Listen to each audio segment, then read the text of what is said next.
Et ailleurs au Canada qui ont décidé de voter avec leurs pieds et de faire en sorte que leurs valeurs soient liées avec leur comportement. Comme si être citoyen, c'était pas juste voter, mais c'est aussi des actions très concrètes. Je vous présente des gens qui ont décidé de boycotter. D'abord, Caroline Gamache, citoyenne très politisée, je dois le dire, mais radicale dans votre volonté de boycotter, et on reviendra sur les détails. Michel Meloche, vous avez été guide touristique pendant de nombreuses années. Vingtaine d'années. Combien de fois êtes-vous allé aux États-Unis? Ah, des centaines de fois, 160 à New York, entre autres. Avec bonheur, j'imagine. Avec bonheur, allez. Est-ce que c'est un deuil pour vous de vous dire que vous y retournerez peut-être pas? Oui et non. J'avais, cette année, après 50 ans, on avait une réunion d'anciens. Parce que j'ai fait des études là. On se ressemblait tous dans l'État de New York. Alors, je les ai appelés, je les ai dit, cette année, vous pouvez compter sur moi. Ils m'ont très bien respecté dans mes choix. Ils m'ont dit, on te comprend. Et puis, dans un deuxième temps, j'ai eu des amis américains qui m'ont visité au courant de tout. Ils sont venus ici? Oui. Parce qu'ils ne voulaient pas vous laisser seul dans votre coin. Vous avez tout compris. Exactement. C'est une bonne nouvelle et la preuve que tous les Américains ne se ressemblent pas non plus. Effectivement. Et enfin, avec nous, Julien Martin, vous êtes professeur en sciences économiques à l'UQAM. On parlera de ce qu'un boycott peut avoir ou non un impact. Est-ce que, rapidement, vous croyez que Trump a des crises d'urticaire en raison du boycott? Non, je pense que l'impact politique du boycott est assez faible, mais il y a des bonnes raisons de boycotter quand même. Est-ce qu'il y a un impact économique, ce boycott? Impact économique sur l'économie américaine en général, non. Très faible parce que le marché canadien est petit. En revanche, sur certains producteurs spécialisés ou certaines régions, là, vous pouvez avoir un impact. Et puis, la dernière chose, c'est que nous, en tant que Canadiens consommateurs, quand on se retrouve face à quelqu'un qui parle de 51e État, on peut être spectateur, et puis il y en a d'autres qui choisissent d'être un peu acteurs, et ne pas être passifs par rapport à ça. C'est ce que font... C'est ce qu'incarne en particulier Exactement. Caroline, parce que je le disais, vous êtes jusqu'au boutiste, au point même d'avoir vendu des actions d'entreprises américaines pour qu'il n'y ait plus rien dans votre portefeuille. Alors moi, je ne vous pose pas de questions. Donnez-moi le détail de votre vie de femme qui a choisi d'agir. Bien, au départ, moi, je suis de formation politologue, mais spécialisée en commerce. Et si je veux pousser la logique jusqu'au bout, c'est acheter, c'est voter. Je pense qu'il n'y a rien de plus politique que le commerce. Et moi, en tant que citoyenne, j'ai décidé que ce que j'achète doit être aligné avec mes valeurs. Ma question première, c'est est-ce que je vais bien dormir ce soir? La réponse? Je dors très bien. Voyez vous, professeur, où est-ce que ça pourrait, parce que l'image est toujours la même, hein? On est comme le moustique, et encore pas toujours, qui s'attaque à l'éléphant. On peut essayer de piquer, mais ça ne fera pas très mal. Jusqu'à quel point, à certains endroits, de façon plus pointue pour garder l'image de la piqûre, le boycott des Canadiens peut embêter les Américains? Je pense vraiment sur des secteurs très très spécifiques, par exemple le tourisme, les touristes canadiens qui vont aux États-Unis, qui ne vont plus.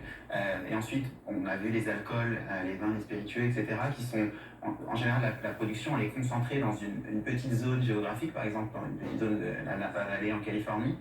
Et donc là, quand on s'attaque à un secteur ou un bien ou un type de service qui est très concentré, là vous pouvez avoir un effet, un petit effet, parce qu'il reste que le Canada c'est 15% des exportations américaines, c'est-à-dire qu'il y a 85% qui vont ailleurs qu'au Canada, et donc ce qui se passe au Canada ça a un effet. Mais... Et une bonne partie de ces importations de toute façon sont conditionnées par des entreprises qui n'ont pas tellement le choix et qui ne sont pas des acteurs qui vont boycotter. Donc, probablement que c'est à la marge que le boycott... Vous n'allez pas voir si dans votre voiture ou si dans l'avion que vous prenez, quelle est la quantité de pièces américaines, etc. Donc, c'est vraiment sur les biens de consommation. Caroline, est-ce que vous avez déjà pensé que le politique pourrait à ce point conditionner vos décisions citoyennes? Absolument. Donc, ça précédait Donald Trump. J'ai toujours été une personne engagée et j'ai toujours été quelqu'un qui voulait s'informer sur le pourquoi du comment, comment les choses. Et je dois avouer que ma rupture aujourd'hui avec ce qui se passe aux États-Unis n'est pas tant avec le président lui-même. Je considère que c'est un symptôme de quelque chose de beaucoup plus grand dans la population. Et j'ai pas l'impression que dans 4 ans, ils vont faire de meilleurs choix. Donc, vous en avez contre les Américains? Ma rupture est là. Je suis pas en guerre contre eux, mais ma rupture est là. Puis vous avez apporté un commentaire tantôt, vous avez parlé du moustique qui nous pique. Et moi, je me dis que si on est 40 millions de Canadiens, qu'on mordille le talon de l'administration américaine, on devient bien fatigant. Ouais.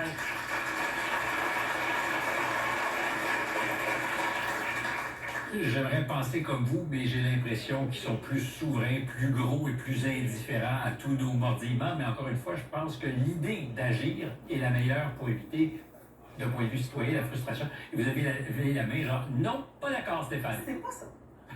J'aimerais préciser Oui. que le mouvement que fait les citoyens présentement d'acheter ou pas américain, c'est pas tellement un message envers les États-Unis, c'est un message envers le Canada.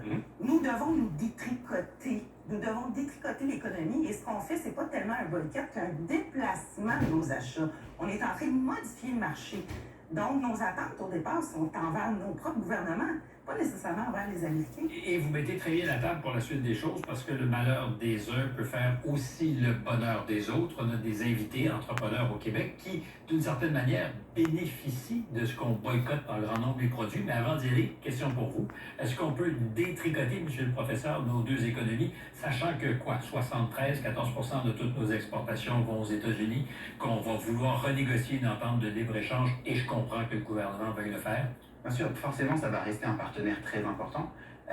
Le truc, c'est que là, on est à un niveau de dépendance des États-Unis qui est trop élevé. Donc, au-delà des mouvements de boycott des consommateurs, il y a une volonté par les gouvernements de diversifier un petit peu, aussi bien sur ce qu'on importe, mais aussi vers les marchés vers lesquels on vend. Mais pouvez-vous imaginer que j'ai 61 ans, je fais du journalisme depuis plus de 40 ans et on disait ces choses il y a une quarantaine d'années. On est trop poings et pieds liés à l'économie américaine.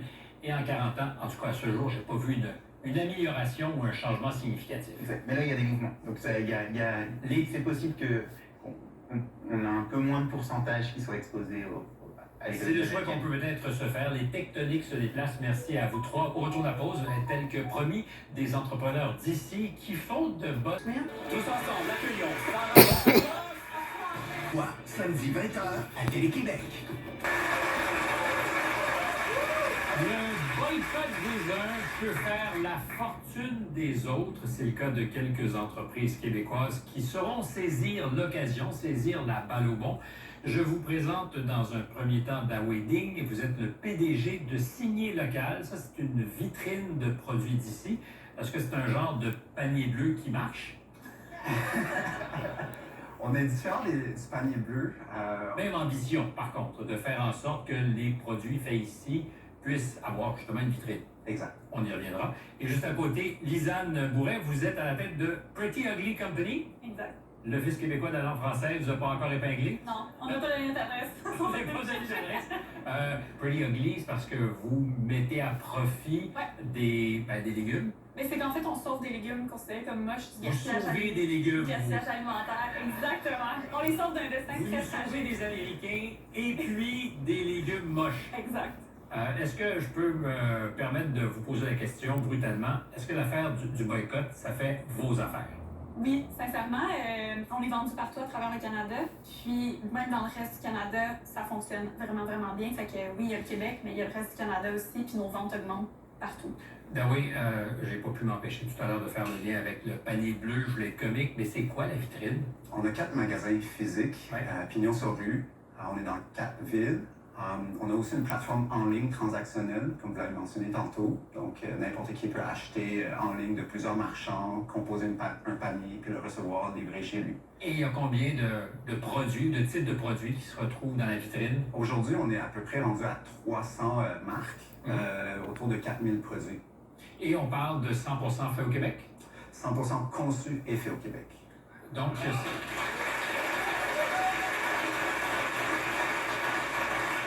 c'est très drôle, hein, parce qu'il y a 2 semaines et quart, on était tous pour la mondialisation, puis c'était cool, ça coûtait pas cher, ça permettait toutes les folies. Puis aujourd'hui, 100% Québec, yes, monsieur! Aviez-vous vu venir ce virage?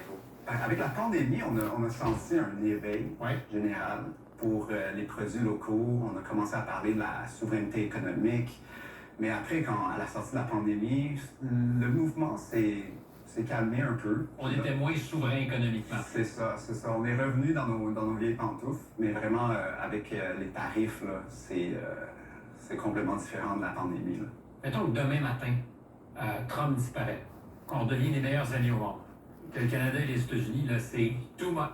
S'il vous plaît, on se calme. Est-ce qu'on va garder cette belle discipline puis on va cogner à la vitrine chez vous pour dire je veux acheter québécois ou ça va passer aussi vite? Ceux qui ont découvert les produits locaux puis qui les ont adoptés. Parce que, bon, je dis des fois, on achète la première fois par émotion, peu importe, par conviction, mais les prochaines fois, on les achète par satisfaction. Fait que si on a aimé le produit, si on a découvert quelque chose qu'on peut l'intégrer dans notre vie de tous les jours, les gens vont revenir. Lisanne, pour l'entreprise, c'est, j'imagine, la chance d'une vie. Ben, La possibilité de faire en sorte que vous ayez un marché, des clients, des consommateurs et de les garder. Exact. Puis je pense que le plus difficile quand on est dans une catégorie comme la nôtre, par exemple, qui est des chips et de la salsa, je veux dire, les compétiteurs sont très gros, ils ont beaucoup, beaucoup de budget. Fait que d'avoir cette vitrine-là, des gens qui prennent le temps de chercher un produit québécois, déjà c'est une chose, mais après ça, de faire goûter le produit à un consommateur qui ne cherchait pas nécessairement une autre alternative avant, c'est ça qui est génial parce que c'est compliqué de faire goûter notre produit. Puis là, ça offre exactement ça. Ça offre la plateforme aux gens d'y goûter. Puis après ça, même si il y a un retour aux achats des États-Unis, ben, ils connaissent notre produit. Fait que s'ils l'aiment, ils l'adoptent. Est-ce que les grandes bannières ici font un effort pour mettre en valeur les produits québécois, sachant que c'est peut-être bon pour leurs affaires? Ben oui, avant, moi, je trouve que ça se voyait pas nécessairement beaucoup. Tu sais, ils aimaient beaucoup donner l'emplacement à des gens qui savaient que c'était garanti qu'ils ramenaient de l'argent, c'est-à-dire des grosses entreprises qui sont là depuis longtemps. Donc souvent américaines. Oui, exactement. Puis depuis ce tournant-là, c'est vraiment différent. Tu sais, on a gratuitement des petits affichages qui disent produits du Québec. Avant, il aurait fallu payer pour ça. Tu sais, il y a beaucoup de gérants aussi qui veulent nous donner un emplacement de choix, qui veulent nous donner un bout d'aller, ce qui n'arrive pas normalement. Il faut payer quand même assez cher pour avoir cet Quand on dit emplacement. assez cher, c'est beaucoup cher. C'est quand même cher. Pour une jeune entreprise comme la nôtre qui est partie avec rien, c'est des budgets quand même assez considérables par année. Évidemment, le prix à payer, c'est que vous aurez peut-être du succès au Québec et au Canada, mais à court terme, le marché américain, qui est richissime, est plus difficile d'accès. Ouais, ben c'est sûr que nous, on a mis une pause un petit peu là-dessus parce que 100% on voulait pas faire affaire avec les États-Unis pour le moment. Ça serait spécial de se concentrer sur quelque chose qui se passe ailleurs alors qu'en ce moment, on se parle pas. Tu sais, ça faisait aucun sens dans notre tête. Puis oui, on est beaucoup sur nos principes. Je veux dire, on a une entreprise en environnement. On est à fond sur nos principes. On sauve les légumes Oui, un à la c'est ça, fois. exact. Fait il faut que tout ça Je vérifie toujours des entrepreneurs qui ont des principes plus importants que les profits. Vous me dites que ça compte pour vous vraiment? Ah, ces c'est principes? égal. Je pense que d'avoir des principes n'empêche absolument pas d'être rentable. Ça me... Sur les transports? Ben oui. C'est-à-dire? Ben, pour moi, c'est sauver sur le transport, c'est sauver sur les coûts, mais c'est sauver sur l'environnement aussi. Chaque geste compte, c'en est un. Ah, ben c'est évident. Mais c'est ça, nous, on travaille toujours en circuit court de toute façon. T'sais, nos tomates, on les prend de chez Savoura. Je veux dire, on travaille le plus possible avec des entrepreneurs locaux. Fait qu'on s'enrichit tout le monde ensemble aussi. Je termine avec vous, Naoui. Noël, c'est le Grand Est, parce que c'est là qu'on dépense le plus. Oui, on fait 40% de notre chiffre d'affaires entre le Black Friday, le vendredi fou, et le 31 décembre. Et ça sera un Blue Friday, un vendredi bleu, c'est-à-dire qu'on va acheter québécois. J'espère que Donald Trump va parler du 51e État le 24 novembre. C'est habile. Merci à vous tous d'être venus nous voir. Dernier droit pour l'émission. Dans quelques instants, un anthropologue, Samuel Vessière, qui nous parlera de son prochain livre, L'Homo fragilis.